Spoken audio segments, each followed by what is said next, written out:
Good morning all of you. मैं दीपक कुमार दास, दीपक institute of science में आपका हार्दिक स्वागत है। आज हम लोग क्लास 10th का केमिस्ट्री का चैप्टर नंबर 1 कवर करने वाले हैं, जिसका नाम है रासायनिक अभिक्रिया एवं समीकरण। तो सबसे पहले हम लोग इस चैप्टर का नाम लिख लेते हैं। क्या चैप्टर का नाम क्या है मेरे भाई? तो रासायनिक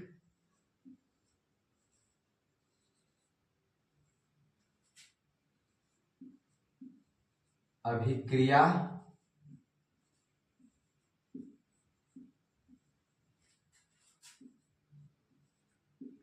एवं समीकरण।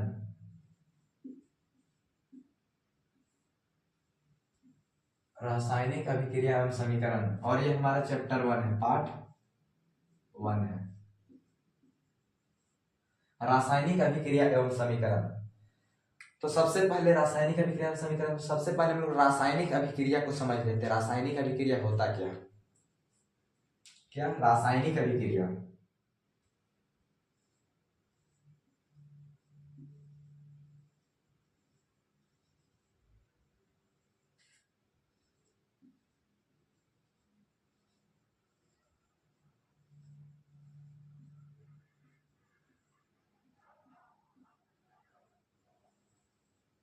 रासायनिक अभिक्रिया, तो सबसे पहले हम लोग इसका डिफिनीशन, सबसे पहले इसका हम लोग परिभाषा लिख लेते हैं। जब किसी पदार्थ में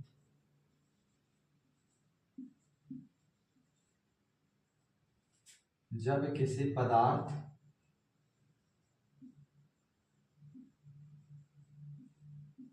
में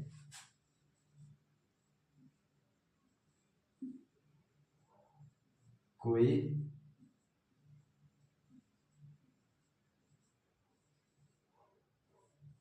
रासायनिक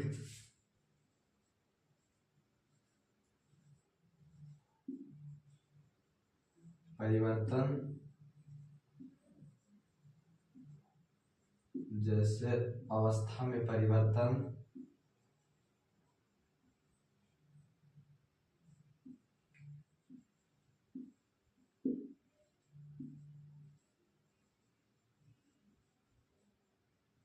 अवस्था में परिवर्तन,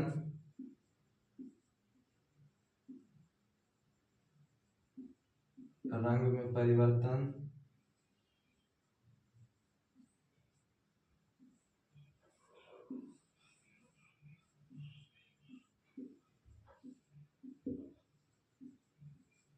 ताप में परिवर्तन,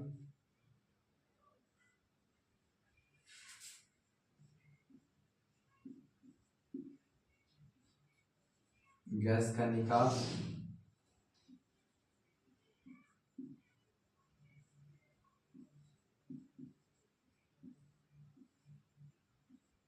इत्यादि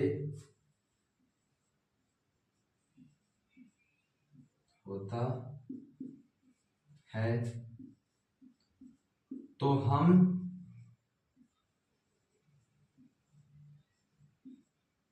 कहते हैं कि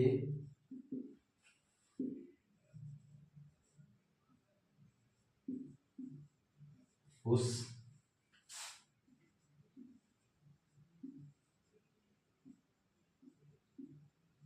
पदार्थ में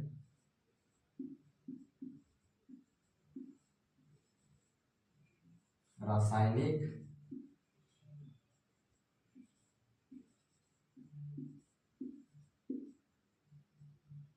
अभिक्रिया हुई है। नहीं समझ रहे? चलिए देखते हैं। जब किसी पदार्थ में कोई रासायनिक परिवर्तन, जैसे अवस्था में परिवर्तन, सबसे पहले हम समझ लेते हैं अवस्था में परिवर्तन। से मान लीजिए अभिक्रिया से पहले कोई ठोस था, अभिक्रिया होने के बाद वो द्रव में बदल गया, या अभिक्रिया होने से पहले द्रव में था, अभिक्रिया होने के बाद ठोस में बदल गया, तो उसी को कहते हैं अवस्था में परिवर्तन। अब देखते हैं रंग में परिवर्तन। मान लीजिए अभिक्रिया होने के पहले वो हरा था, अभिक्रिया होने के बाद वो लाल हो गया, या अभिक्रिया होने से पहले लाल था, अभिक्रिया होने के बाद वो हरा हो गया, तो उसी को कहते हैं रंग में परिवर्तन। अब देखते हैं ताप में परिवर्तन। तो अभिक्रिया होने से पहले किसी का तापमान ज्यादा था, अभिक्रिया होने के बाद उसका तापमान घट गया, या फिर अभिक्रिया होने से पहले उसका तापमान ज्यादा कम था, अभिक्रिया होने के बाद बढ़ गया, तो उसी को कहते हैं ताप में परिवर्तन।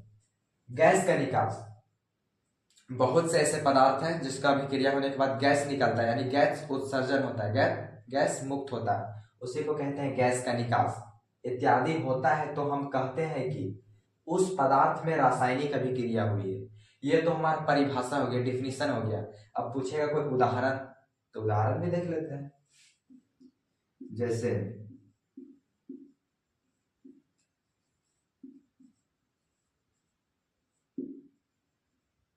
लोहे में जंग लगना रासायनिक अभिक्रिया का उदाहरण हो जाएगा। लोहे में जंग लगना, कागज का जलना,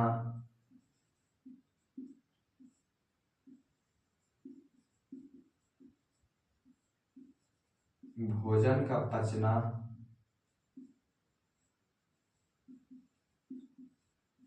इत्यादि।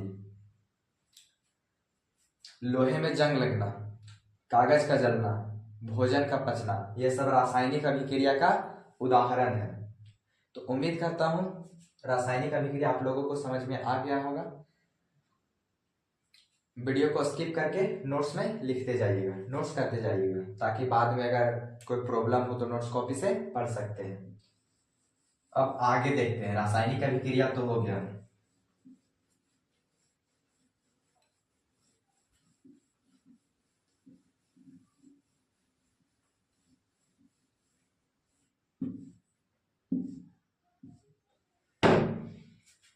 अब आता है शब्द समीकरण।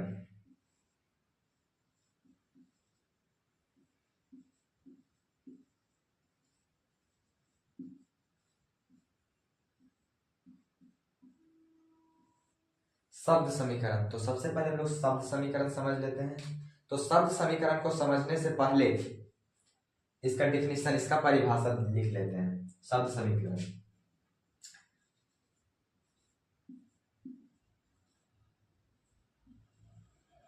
किसी भी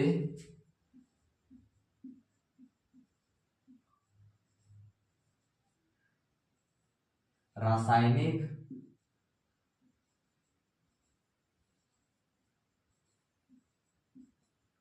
अभिक्रिया का विवरण वाक्य के रूप में बहुत लंबा हो जाता है।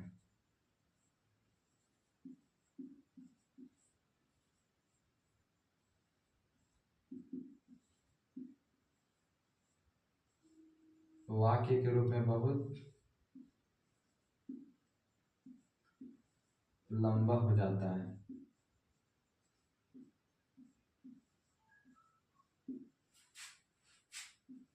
इसलिए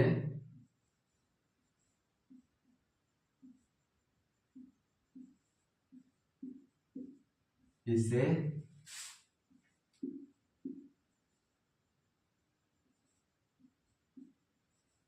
संक्षिप्त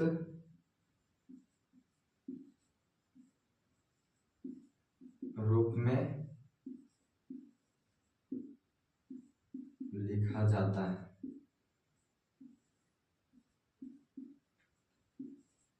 इसके संक्षिप्त रूप को ही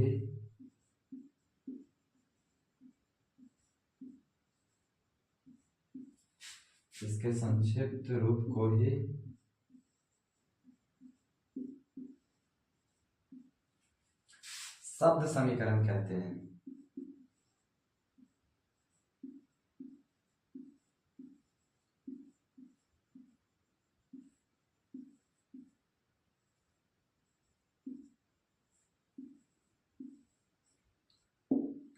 जैसे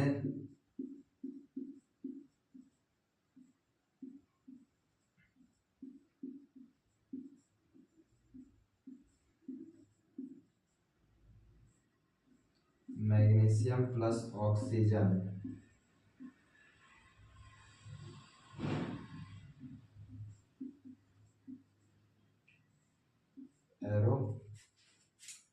magnesium oxide,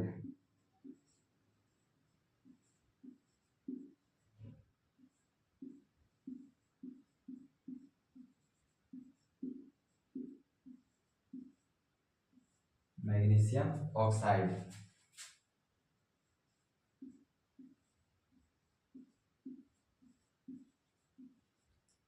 hydrogen plus chlorine,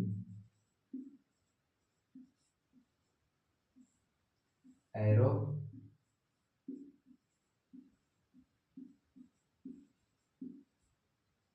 hydrogen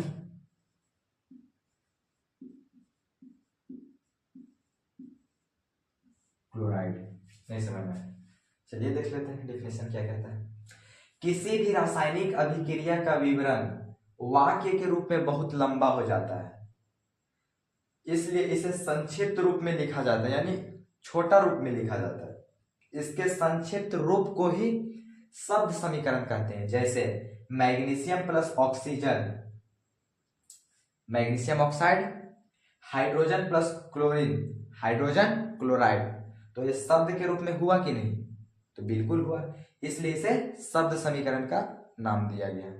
उम्मीद करता हूं ये समझ में आ गया होगा। वीडियो को स्किप करके नोट्स में लिख लीजिएगा। आगे बढ़ते हैं।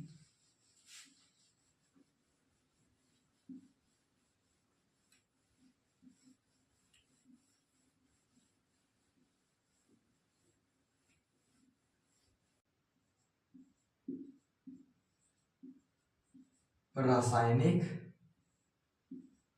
समीकरण,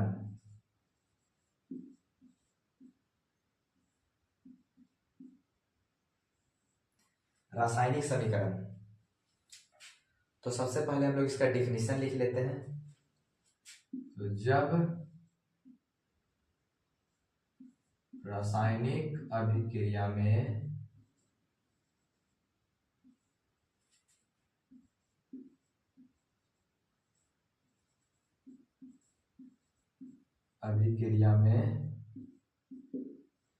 अभिकारक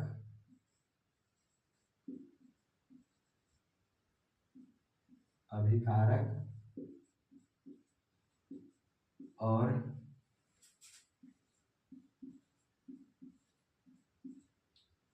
उत्पादों की जगह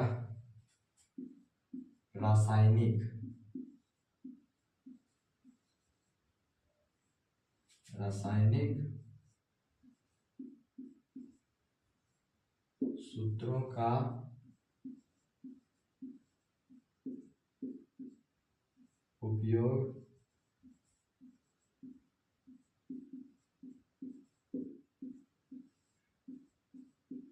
किया जाता है,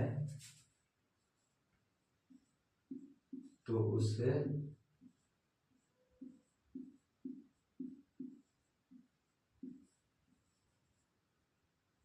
रासायनिक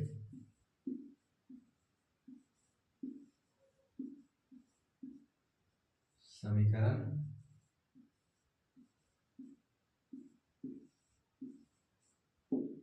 कहते हैं। जैसे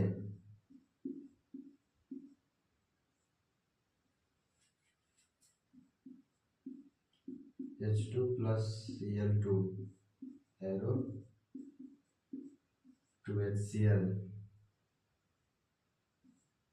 C carbon plus oxygen equal to CO2। रासायनिक समीकरण, जब रासायनिक अभिक्रिया में अभिकारक और उत्पादों की जगह रासायनिक सूत्रों का उपयोग किया जाता है, तो उसे रासायनिक समीकरण कहते हैं। जैसे H2 plus Cl2 equal to 2HCl, carbon plus oxygen equal to carbon dioxide. तो यहाँ रासायनिक सूत्रों का प्रयोग किया गया है कि नहीं? तो बिल्कुल किया गया है, इसलिए इसका नाम दिया गया है रासायनिक समीकरण। चलिए अब आगे बढ़ते हैं।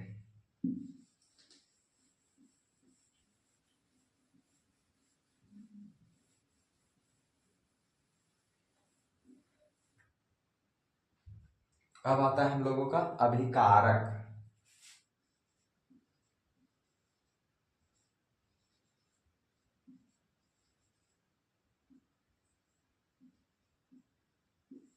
तो सबसे पहले हम लोग इसका डिफिनीशन, इसका परिभाषा लिख लेते हैं। तो लिखते हैं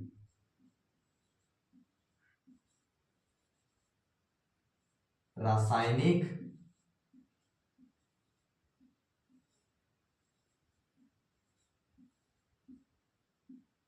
अभिक्रिया में भाग लेने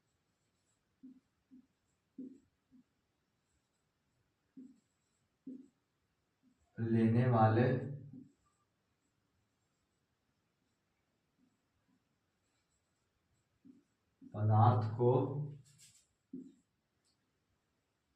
अभिकारक कहते हैं।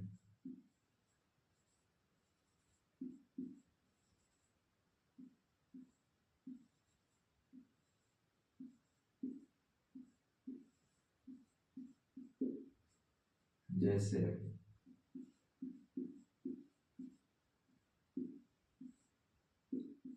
Carbon plus oxygen equal to carbon dioxide,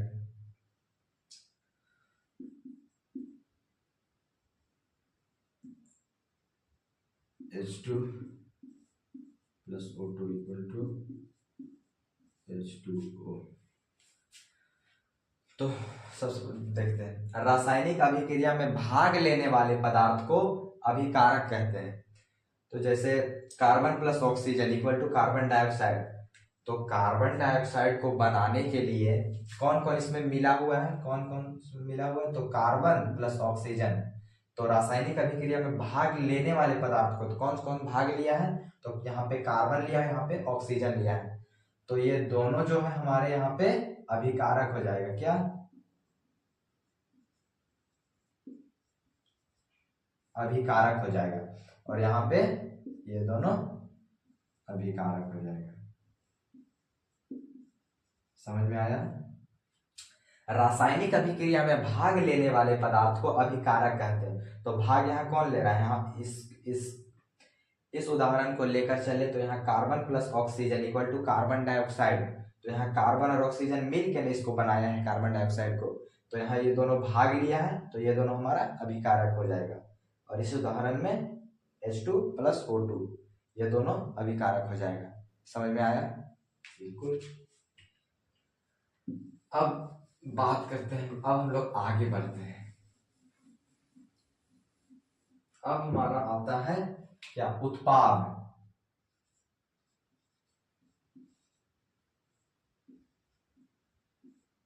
उत्पाद, इसका डेफिनेशन लिखते हैं।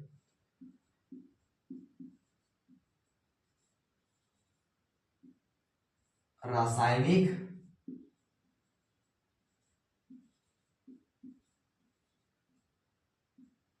अभिक्रिया के फलस्वरूप, रासायनिक अभिक्रिया के फलस्वरूप बने नए पदार्थ को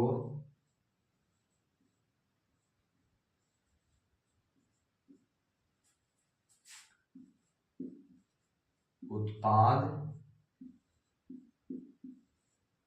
या प्रतिफल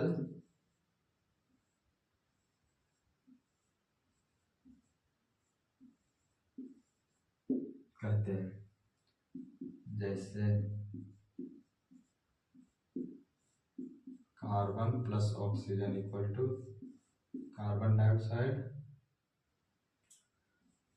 H2 plus O2 equal to H2O। देखते हैं, रासायनिक अभिक्रिया के फलस्वरूप बने नए पदार्थ को उत्पाद या प्रतिफल कहते हैं। उत्पाद को ही हम लोग प्रतिफल कहते हैं, ठीक है। जैसे carbon plus oxygen equal to carbon dioxide, hydrogen plus oxygen equal to H2O, जल। तो डिफिनेशन क्या कहता है, रासायनिक अभिक्रिया के फलस्वरूप बने नए पदार्थ को, तो रासायनिक अभिक्रिया के फलस्वरूप, तो ये दोनों जब भाग लेने के बाद ये दोनों जो अभिक्रिया किया, जो दोनों आपस में अभिक्रिया किया, तो क्या बनाया, कार्बन डाइऑक्साइड। तो ये हमारा पे यहाँ पे उत्पाद हो जाएगा। और यहाँ हाइड्रोजन प्लस ऑक्सीजन मिल के क्या बनाया, तो H2O, तो ये हमारे पास यहाँ H2O उत्पाद हो गया, उत्पाद हो जाएगा। समझ में आया? बिल्कुल। अब हम लोग आगे बढ़ते हैं।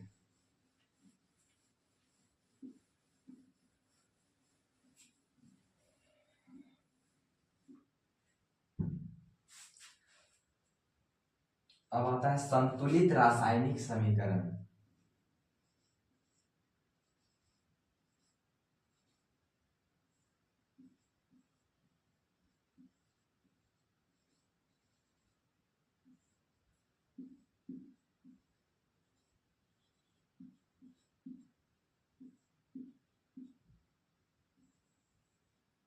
संतुलित रासायनिक समीकरण।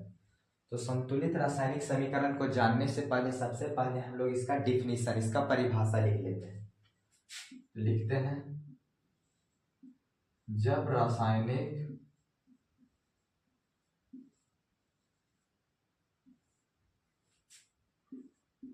समीकरण में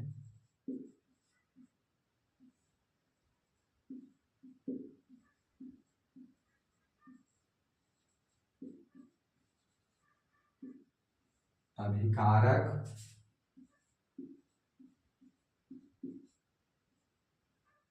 और उत्पाद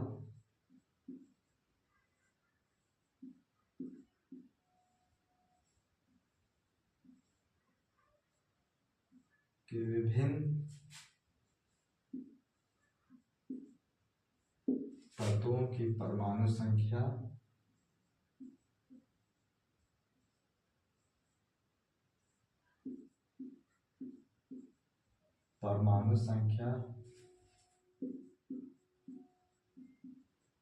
समान नहीं, समान रहती है,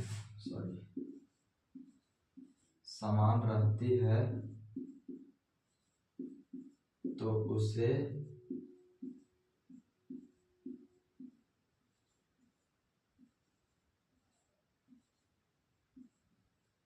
संतुलित रासायनिक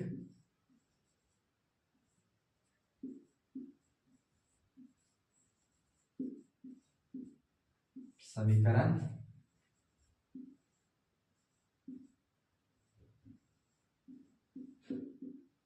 कहते हैं। जब रासायनिक समीकरण में अभिकारक और उत्पाद के विभिन्न तत्वों की परमाणु संख्या समान रहती है तो उसे संतुलित रासायनिक समीकरण कहते हैं। संतुलित रासायनिक समीकरण कहते हैं। ये भी आप लोग को क्लियर हो गया? तो चलिए अब आगे बढ़ते हैं। आगे हमारा जस्ट इसी का ऑपोजिट, इसी का उल्टा आता है। तो यहाँ संतुलित रासायनिक समीकरण था, अब क्या हो जाएगा?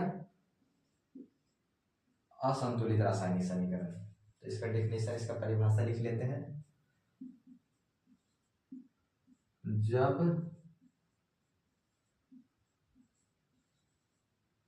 रासायनिक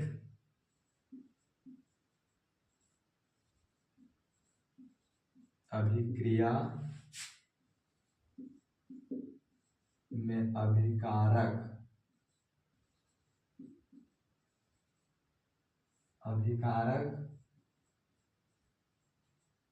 और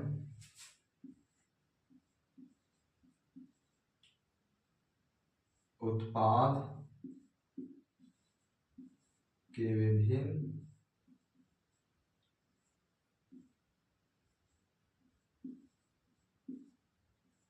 तत्वों की परमाणु संख्या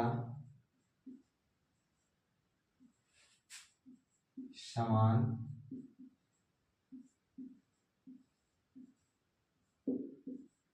नहीं रहती है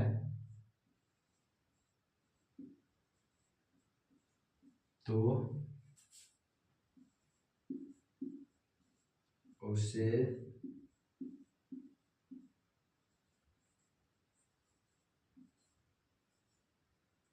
असंतुलित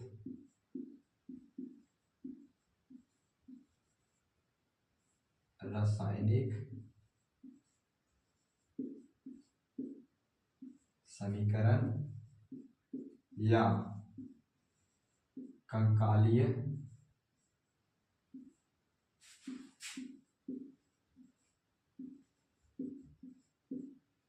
समीकरण कहते हैं।